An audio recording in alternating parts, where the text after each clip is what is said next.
Happy Christmas to everybody. May I introduce to you my oldest grandson, Mr. Lewis Jagger. Yes. Hello. Now, Mr. Lewis Jagger joined us 2.5 years ago in August, so this is his third Christmas with XTP. Certainly is. Very lucky.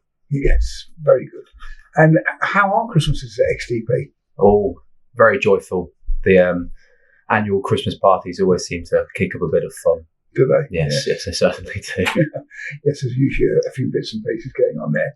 Now, Lewis joined us to really start a career in vehicles.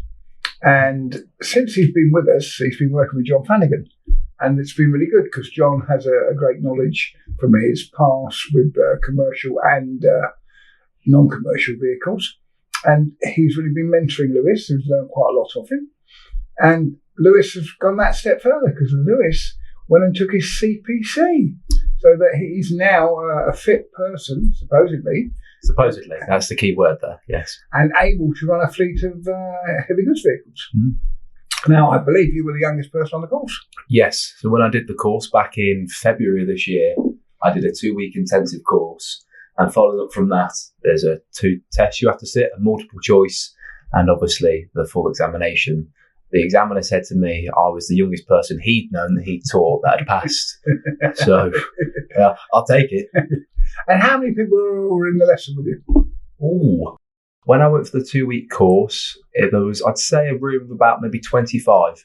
But in that 2-week period, you had the first 25. A couple of weeks after, there was multiple other groups of people. So definitely still quite a fair few. When I did my final examination, they had everyone that had recently done the study. The room was probably full of 200 people doing the exam. And what was the average age group of the people in that room? Well, older than me. I know, but I'd say average, I'd probably go late 20s, early 30s, to be honest. Really? Yeah. Okay. I found it was a lot of people that had worked up to the position that they were in and looking to obviously go further. Exactly. Yeah. That was the main kind of group of people. Did you find the examination difficult? I'll put it this way, I had to study a lot for it. Yes. They do throw a lot of a lot at you, let's just say. I remember the booklet I had must have been probably about that thick. Yes. And it was full of various different bits of information I never would have thought I'd have to know to have a CPC, going from employment legislation to construction and use, about how high headlamps have to be off the road. Finances as well. Yes, that was all fun. And that was really to try teach people about how to cost a job and that you have to devalue the price that you pay for your vehicle over a set period, normally 5 years, isn't it? Normally, yes. Yeah. But it was certainly an in-depth learning experience, you could say. Yeah, and now with your involvement with the XTP fleet, how much of what you learned in your examination comes into play or into use? I'd say quite a fair bit. Managing drivers and such, it all comes down, to the driving hours and working time hours, managing that accordingly, obviously. Now, we've worked very hard on minimising our number of driver infringements. Yes. And I keep seeing 0 infringements on a daily basis on the report, which is good. Yes, well, obviously we can't fully drive for them, but we do reiterate that, to keep in accordance with the law and the legal amount of driving hours with the correct amount of rest. What's the most common infringement? The most common would be either between working over your 6-hour working time directive, going over slightly over that, or the driving time of 4.5 hours. It's pretty much the same. That's usually what they are. Yeah. It's not always the driver's fault, is it? No, unfortunately, because due to the condition of some of the motorways with traffic all the time. Or even the M42 Island. Yes, sometimes the traffic is always a big part to play. Yeah. And what's the next plan for you? I hear you're going to do your IOSH next, isn't it, as well? That is potentially on the table, yes. I've been informed that I've been nominated because I did so well in my CPC, studying and everything. I loved it so much that now I want to do more studying and go into the nice big market of health and safety. Well, health and safety ties on very well with drivers and vehicles, because obviously a part of the job with drivers is health and safety, isn't it? Mm-hmm, definitely. So some of the drivers that obviously you get coming through is There's XDP deal with a lot of agency staff. Some of them you have to brief them all on some health and safety which they're not fond of or don't know from their previous employment. So it all ties in very nicely together. Yes. So all part of that great career development. Exactly. He's getting ready for, as I retire, he'll about know everything then, won't you? Well, yeah. Just about everything. No, it's then just applying it, isn't it? Yeah. Working together has been really, really easy because mainly I come into contact with you, that'd be wrong, but I don't direct you or give you instructions. No. That's normally done through Andy Gibbs or mainly John Flanagan and Mark Phillips. Yes. Works directly sort of under you, doesn't he? And then you report to John Flanagan. Now, John isn't as qualified as you, so that's good, isn't it? Well, not in that particular field, no. But experience is a good qualification. Experience is the best qualification you can have. And he's got a lot of it, I'll give him that. And what have you learned about people when you've been out and about with John? Well, people have various reactions to things, sometimes volatile, sometimes very pleasant. But overall, I won't forget, you always have taught me that trust is a luxury you cannot afford when it comes to business. And I have most definitely learned that lesson throughout my experiences through XDP, from all things back towards transport manager, with dealing with drivers, all the things to do with LCV vehicles that I deal with, a quite wide range of people I do deal with, and nobody's the same, but unfortunately, people do have a tendency to let you down every once in a while. Yes. Now, interestingly, when I was a few years older than you, not a lot older than you, I bought a new range of transit vans. And I used to make, when I had drivers in them, I used to make them, when they came back occasionally, I'd say, right, okay, have you checked all your fluids? They say, yes. So I said to one chap once, I said, right, have you checked for your oils? And he said, yes, I've done all that. And I said, didn't any oil? No, it was fine. I said, well, pull the bonnet. He said, what for? I said, because I want to check the oil. He said, but I've told you I've checked. I said, no, you've told me that. Now show me. He couldn't pull the bonnet. He didn't know what the bonnet catch was. Ah, well. So he'd have kept Great doing it till it ran out of oil. And we have some of that, don't we? That happens occasionally. Yes, we've had a couple. With the big HGV vehicles now, you get a warning on the dashboard. Oh, yes. And it won't drive as long. I mean, I'm not sure what the condition and the facilities were like back in the day when you were running HGVs more closely. But it was on a dipstick. You didn't even get... when an oil warning light came on, it's too late. You're about to blow the engine. Yeah, so it's very important to check. The technology has moved on slightly more since then, and now we've got, but we still need people to do a good walk round. Oh gosh, check their tire. There's nothing worse when you're out on the road, and if you're a driver or just a passenger or a young lady taking her kids to school, and you've got a big HGV behind you with only one headlight or something, and a driver who's not driving respectfully. Yes. So it's very important that we maintain and keep vehicles very serviceable. And as you know, we spend a lot of money. Yes. And we never put a vehicle on the road with defects. No. And if we come across a driver we don't like, if we get a report or we look at any of his driver issues and we don't like the look of it, it's deliberately done something, well then if it's an agency driver, won't have them back. And if it's an employed driver, he goes straight down the disciplinary route. So, I'd like to say we're off there, but there are definitely some names on that blacklist of ours. Yes, but, I'm sure there are. Yeah, so working together has been good, really, not really a problem. As I said, we don't work directly together, but we do come into contact, so that's good. For me, working alongside the family indirectly for the majority of my life, thanks to obviously the family business that you have started, my mother, father, auntie, uncles. And funny, isn't it? My father was employed by me. Oh, wow. And he used to look after vehicles for me. It's definitely the definition of a family-run business. Yes, exactly. Keeping it close in the family. Yeah, I think it's, we try and keep that culture alive. And lots of people in the XTP are part of the big family of XTP. Yes, they are. And they're well respected and hopefully looked after as best as we can. Yes, well, it's funny you mentioned obviously the Christmases together, because even at Christmases, XTP sort of gets brought up. It's like it's an extra seat at the table. XTP, It's always with us, within the family. Yes, you could say your fifth child. I had to think there for a second. Yes. Yeah, indeed. What other sort of business do you think you'd have gone into if you hadn't come into this? Oh, that is a good question. My previous background employment I come from a butcher background, as you are aware. But that wasn't necessarily a choice. You did it as a part-time job, didn't you, when you were at school? Yes, I was a part-time butcher at our local garden centre, and I essentially worked there every Saturday and Sunday after a week of school. And then when I finished my A-levels and I was got my qualifications there, I decided not to go to university, which I'm sure you were pleased with, and and decided to pursue my career potentially in butchering.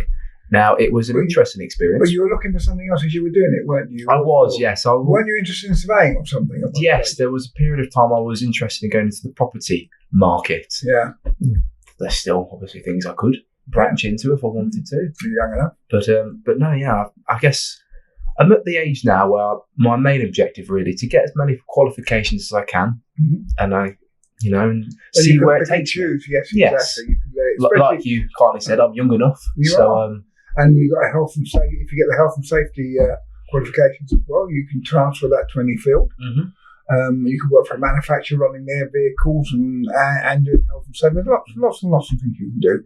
And I think the qualifications that you get out in the commercial real world, whether it be through an apprenticeship or as you've done, taking your exams and working here, is much more useful than doing media studies or business studies at a university where you're racking up bills and coming out with a piece of paper, which really is meaningless because what is a business study? They don't teach you about how important trust is and how difficult it is getting credit and all kinds of other things.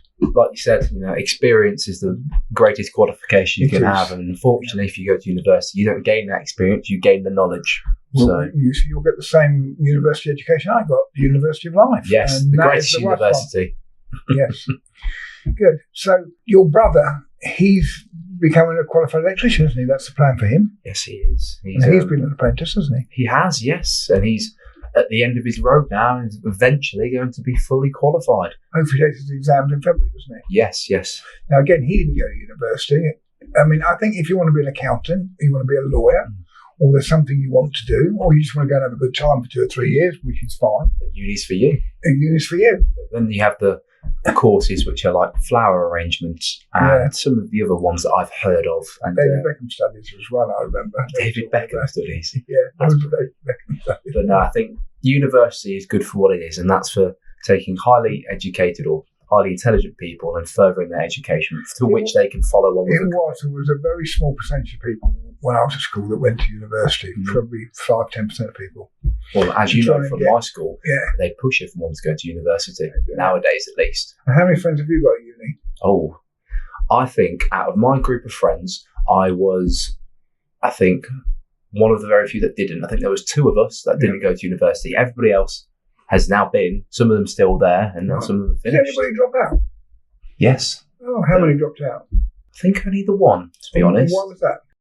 I think he did a year and a half. He was struggling. He fell behind on his first year, and then it led to him getting stressed and missing home. And I think his father also has a business he could welcome him home to. Yes, so I think he decided to go down that route. Yeah, but sounds good. And the people who finished university, what did they study when they were there? Well, they one of my friends who is now ironically working as a butcher, what I used to do, he was doing, I think, business and finances at Reading University, and he's come back. He lives locally to us, and he now ironically works at the butcher shop that our family go to. Bates'? Yes, our which is a great butcher's in Atherstone. Yes, it is. So, the ironic part is gone to uni. So you went to do finance and... I think finance and business, I think you went. And what sort of qualification do you get from that? I mean, you can't trade as an accountant, can you? No, I think it quite literally is just a piece of paper that says after business and finance. I don't really think it's something you can necessarily apply. No, it's more not like you're qualified as a chartered accountant. No, exactly. Yeah, it's kind of just saying you've got knowledge of this subject. You could go into this, but there's no depth. And is Sam enjoying himself in the bushes? He said to me, he is. Yes. Oh, he said the early starts, which I know of, are not the best, but it's part of the job. So, and what do they say about a good job? Find a job you enjoy doing. You never work another day in your life. So that's the secret. Stand by that statement. Yes. Yeah. And what about the other people who've left university? What are they doing? Oh, well, I still have a majority of them are at university doing furthering their degrees. Right. I think they call it masters. Yeah. And I mean, some of my friends are quite smart. I'm not myself, but they are. Some of them are doing maths. Some of them are doing property development. Yeah. So they've got quite a wide range of people doing things, I guess. But it's always, it's not what you know, it's who you know. So it's always it certainly is. Yeah, it is. That's exactly always good right. to have, know people and be on good terms with people. So typically for us at XTP, Christmas time is not necessarily a busy time for us. I mean, we get the Black Friday rush because we carry the larger items. Mm-hmm. We're not doing all the hampers. We do some Christmas trees. The kids don't really ask for wardrobes for Christmas, do they? No. They'd rather the console, which we don't really. No, we don't do. No. We do the gaming chairs, don't we? And they tell me they go up to £700 a chair. They do. And people sit in there and play games all day long. Mm-hmm. There's a big market for gaming as a whole. Well, I learned something a couple of days ago. I was talking to somebody about earning money on the internet. On the web. And he said, well, I know somebody who gets paid £5,000 a month because he's a gamer. Mm-hmm. So they pay him. I don't know who pays him, but they pay him £5,000 a month. Mm-hmm. And then if they film him while he's gaming live, he gets extra money from the hits. Mm-hmm. Then if he wins any competitions, he gets part of that. So he can earn all his money playing games online. Doesn't sound very healthy. No, I was going to say. Not good for your fitness. No, definitely not at all. Now, talking of fitness, how do you keep yourself fit? Well, I'm an avid rugby player. So every Saturday I'm out on a muddy pitch, running into big groups of people. Did you play rugby at school or not? I played when I was younger. I know you played at Atherson for a while. Yes, I played there for... You got man of the match there quite a bit, as I recall. I'd like to say yes, I did. But then I drifted off as I moved to school outside of my local area. Yeah. So I kind of wasn't close with anybody that I was playing rugby with. I tried joining a different club local to where I was playing at school, and I just didn't enjoy it as much. And then it was, yes. Yeah. And then I stopped playing and focused on getting through my GCSEs at the time and then A-levels. And I always said I'll pick it back up when I can drive myself to away games. Yes. So obviously when you're younger, you have to depend on the likes of my father. To run you. Yes, and it wasn't always ideal. Nuisance, Yes, so then I've now picked it back up, and I've now been playing since I was 18 for my local club. And to be honest, I really enjoy it. So that's good. That's what it's all about. Good camaraderie. Exactly, yes. And you went to the England-Australia game? Yes, I did, yes. Big England fan. But unfortunate about the result. But, can't win the game, though, isn't it? It is. It's a good game. It doesn't matter who wins or loses. It's always very entertaining to watch. In my personal opinion, rugby's a lot more entertaining to watch. Exactly. And they never give up. They fight to the end. Yes. Precisely. And it can all happen in the last couple of minutes. Oh, it can, like it did with Australia when we lost, unfortunately. Now, we've had a few Christmases together, I think probably 22. Roughly 22, I'd say, yeah. I don't think any more than that. No, 22 Christmases. And I think, I think they've all been at my house, haven't they? Majority have been at your house. The last couple of years, we've done some solo Christmases, I think, but you obviously still come round, But no. And there's normally about 20 of us, isn't there? Usually, it's never a dull moment on Christmas Day. Never. And this year, we're going to your house for Christmas Day, aren't we? Yes. Your parents are doing the Christmas dinner. Mm-hmm. And how many will it be of us there? Not the massive amount. No, from top of my head, we're going to be looking at around 12, maybe 13. 12. That'd be good. So it's less than 20. Yeah. So a bit of a smaller turkey this year. Yes, we won't go to the turkey, will we? No. And the dustbin, we won't mention that. So when you're doing your butchering after school or at the weekends, you were in Dobbies, weren't you? Yes, in the garden centre. And what was it like there at Christmas?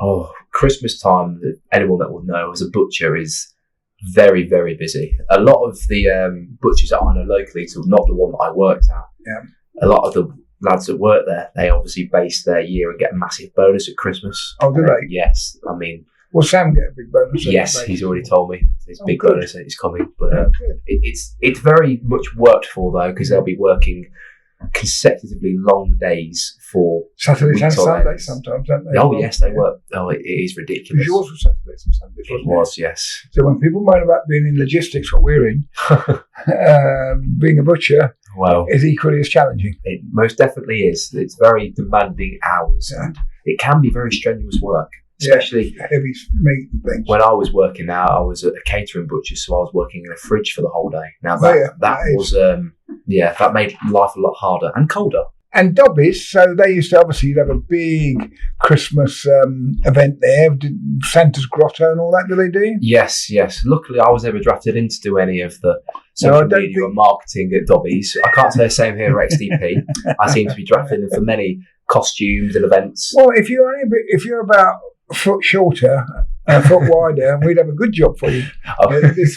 This little fellow there. I'm just missing the facial hair, that's all. We can still get a beard. Actually, no problem at all.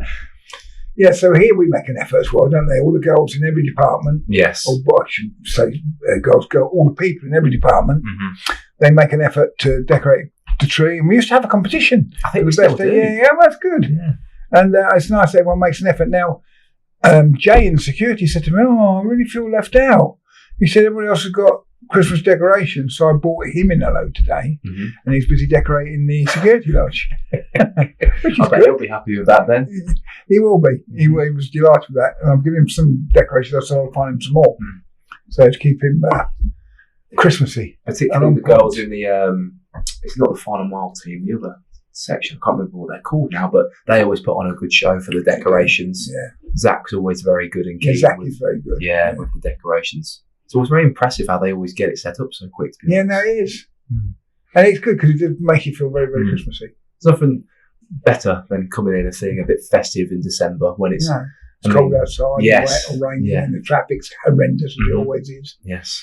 Yeah, let's hope the weather we had today, that nice crisp, frosty, it's lovely. When it's raining, it's always a bit miserable at Christmas time. Yeah. Well, we're in England. The weather is never the kindest to us, is it? No, but it's interesting because when we had the snow a while ago, I put it on a post on Facebook, and my cousin in Australia said, I'm desperate to see some snow, Kelly. So I said, well, when we know it's going to be a really bad Christmas, you'll have to come over. Yeah, well, that's the problem. We'll never know.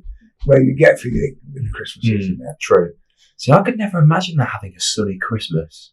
No, but it is. It's very hot there. Yeah. And they spend it on the beach. Yeah, that's. But they still dress up and put Santa hats on and all that. Yeah, but just in a bikini instead of a full big red suit. Yeah. That wouldn't feel quite the same for me. I could happily go to a lodge or a skiing lodge, ski, or in Whistler or Jasper in Canada. That'd be nice. And have a big lodge there. That with the snow outside really looks nice. As long as you're nice and warm inside, you've got all your convencences. Otherwise, it's very, very cold. Yes, a nice log fire inside. Very, very turkey nice. on the table. I'm trying to think. We have had a few very good white Christmases. I've had a couple since I've been up in the Midlands. From my recollection, 2010 or something, I think was the last really good one. I think I was too young to remember, maybe. Yeah. Well, the best one I can remember, it started snowing on Boxing Day, and the snow never left, and it was on the side of the road till April, and it never. And wow. I was at school at that time, but we never had a day off school. Wow! See, nowadays, and there were people you could see on the television, black and white in those days, digging out trains with shovels, men on the top digging out. And everything kept working. Nothing. People kept going to work. The dustmen went round. The buses ran. You know. Now it's cold taps. It's this that we can't. We can't. I mean, I know your brother's school was shut the other week. Yes. Because they had no hot water. Yeah. Ridiculous. You can't make it up. You could boil a kettle for hot water. I always find it very amusing how places like Canada, which are always in snow, and they operate completely fine. And whenever there's snow, and their airports, they have tons of snow, and they just clear it, and away it goes. And as soon as there's snow in this country, it's all panic stations. No one wants to. Well, the biggest problem in this country more than anything else is that you've got a very small island. Yeah. And a lot of people on it. And if you're on the road, even if you've got a 4x4, you can't get through the traffic's in front of you. No, true. And as soon as you get an incline, trucks can't get up the incline.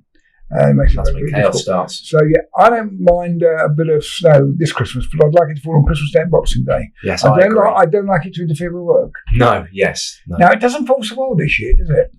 No, the timings. No. Is it Tuesday, Christmas Eve, isn't it? Yes, and then Wednesday, Christmas Day. Thursday, Boxing Day, and then there's Friday 27th. And who wants to work on a Friday? Nobody will want to work then. And then, of course, the following week, you've got Tuesday's New Year's Eve. So then you got Tuesday, New Year's Eve. Nobody wants to work nights on Tuesday. No. And then Wednesday's bank holiday. It's New Year's Day. No. Christmas isn't good for business. It was good last year. It fell very nicely last year. Yes, the way it fell last year was quite ideal. Very good. But I think this year it's going to be a little bit more difficult. I mean, we have set out what we're doing. But of course, if we get enough demand from people, we'll flex and change and try and accommodate whatever our customers want us to do. Yes. But of course, we can't do it and lose lots of money. No, because that wouldn't be happy for anybody. Well, we wouldn't be here when we forget doing that. And also, my Christmas present would be a bit light if that was the case. And that wouldn't be very good. No, I wouldn't be very happy with that. So, I'm looking forward to spending Christmas with you and your family this year. Yes, so am I. One big question for you, though. You know this is the Lost Parcel. Of course. So what is it you'd like to put in a parcel and lose? Oh, that's a good question, that. Put on the spot here. I would say, kind of interesting one, I'd put my pancreas. Now, for context of this, I'm a type 1 diabetic and my pancreas doesn't really work very well currently. So I'd like to put it in Lost Parcel because it's kind of useless to me anyway. So I think that'll be my answer. Right, okay, then we'll try and get you a new one somewhere else. Okay. That could be my Christmas present. Good. Well, thanks, Lewis. Thanks for doing the Lost Parcel. And I'll see you on Christmas Day. Yes. Thank you for having me.